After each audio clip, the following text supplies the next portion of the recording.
Oh my god, this is big. This is big. This is big. The second Avatar movie finally got released in theaters. Holy shit.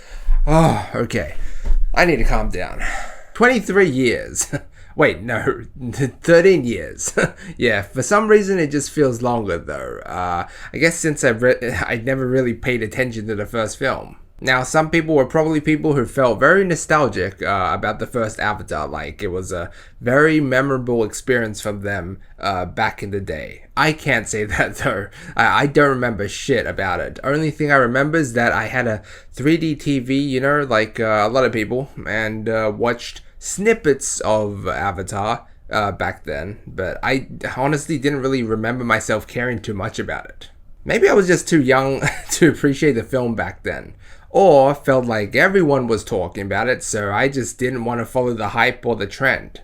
And that was me coming to this one, the sequel. I booked tickets for it like way in advance when they first came out, but I almost just didn't want to watch it. I just wanted to watch it because, you know, I felt like everyone was going to watch it and everyone was going to talk about it. But it wasn't until I watched the first Avatar movie just recently, and the full 3-hour extended version, mind you, where I just really enjoyed it. It still holds up today, albeit the CGI isn't that great compared to, you know, some of the movies that are coming out now, sure. But regardless, it was still a really fascinating watch and a very emotional watch as well. So I was just like, I gotta see this new one now.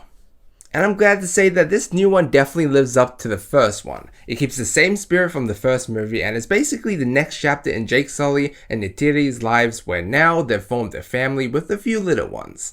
But when a new threat emerges, they have to learn to fight once again to protect their world. But is it worth the hype though?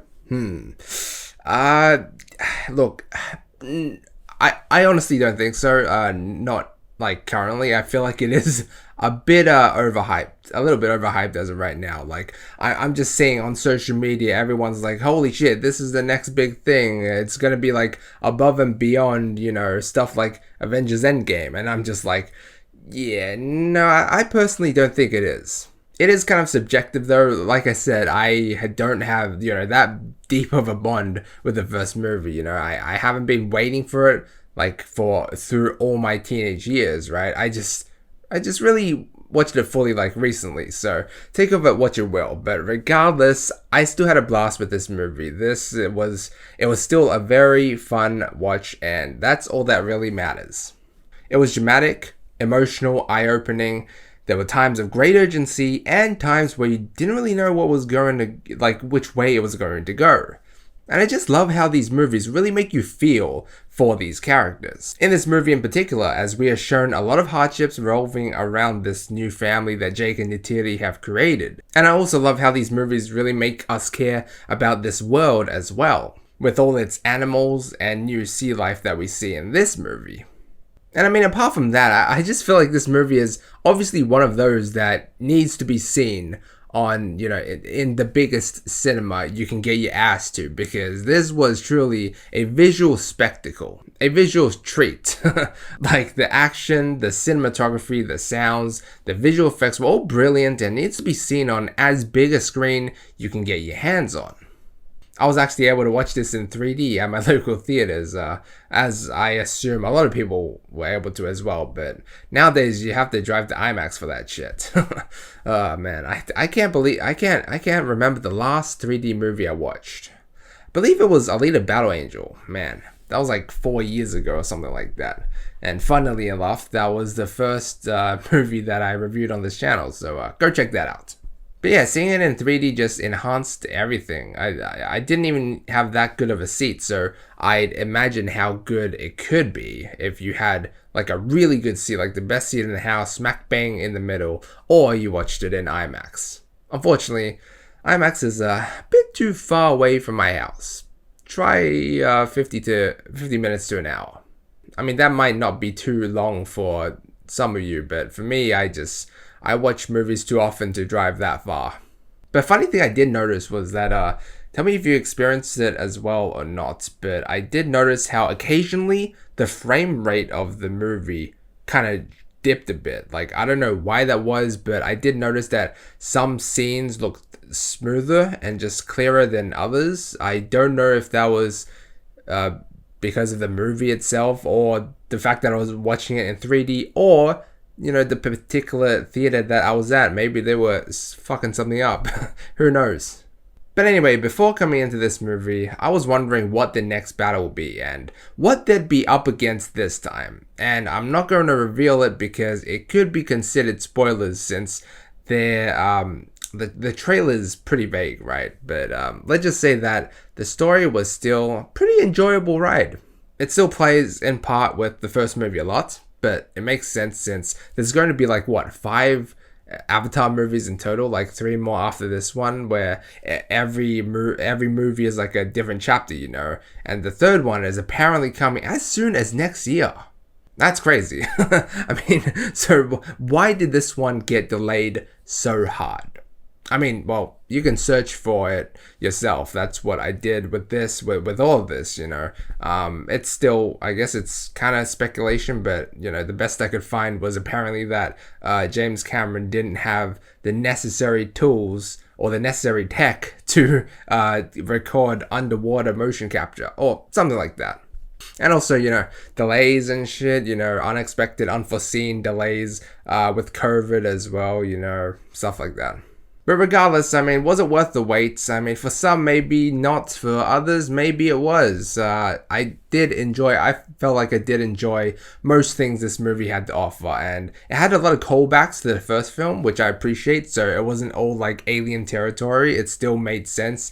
And it still reminded you to how great the first one was if you enjoyed it. And I really enjoyed the ride for the most part. But 3 hours and 10 minutes. Wow, yeah, I think this might have been the longest movie that I've ever watched at a theater in cinemas. I think.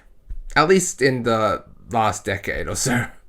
Yeah, but I mean, despite the long runtime, I still feel like each step had its own meaning and deserved to be in the movie. I still enjoyed it. I mean, even though I did feel like some parts did kind of drag on a little bit, like in towards the middle, and I did yawn a little bit and kind of felt a little bit sleepy. But that just might be due to what happened beforehand. I did a lot of stuff beforehand, and it was late at night, so maybe that was the case, and that was why.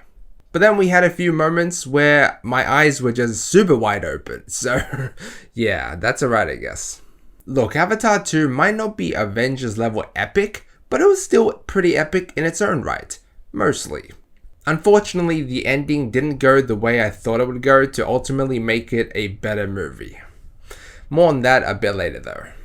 And even though Avatar 2 is largely a visual treat than anything else, the story is still mostly captivating, and the film has some pretty dramatic moments and senses of urgency, which still makes it really worth watching, especially if you've seen or are looking to see the first movie. But I mean, who hasn't seen the first movie by now? Nah, I'm not going to be one of those douchebags. I mean, look, if you haven't seen it, if you just aren't interested, or if you're just stumbling across this world for the very first time like I kind of am, then, you do you. I don't mind. I mean, like I said, I was like that too, as with many things, when I first watched them. But, when I first watched the first Avatar movie just recently, I kind of just really got hooked into this world. And the second movie just enhances how much I like Avatar. I'm going to give Avatar: The Way of Water an A-. Between a B+ and an A-, I would say. But anyway, back to what I was saying, which might have made the ending probably better, in my opinion. I could have seen a way or an angle or a direction it definitely could have gone to make it better. But this does count as spoilers, though. Probably major spoilers, so if you don't want to know, then don't continue watching, obviously.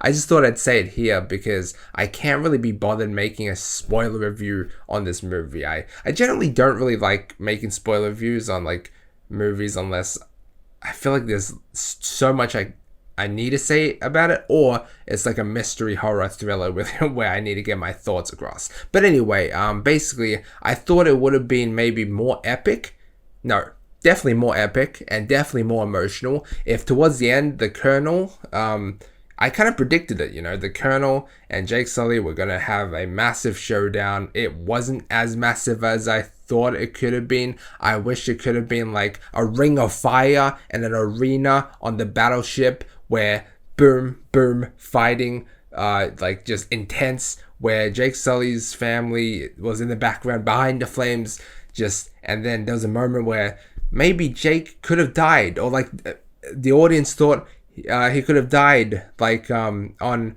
Colonel's shoulders or something. I don't even remember his name, but like they thought maybe he died on the hands of him or something like that. But then, and us as an audience thought he would have died, like Jake died too. But then he just turns around and then kills him. Very satisfying. Okay.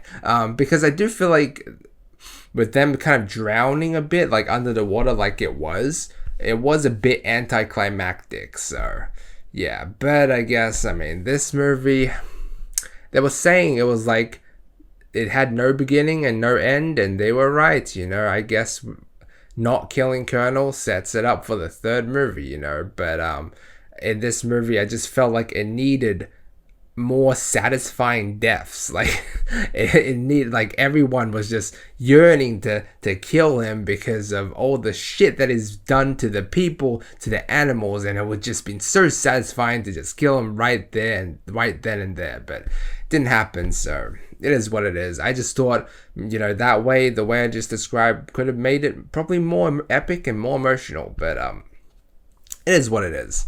But anyway, let me know what you think down below. Like and sub if you enjoyed. And as always, feel free to check it out in my previous videos. Until next time.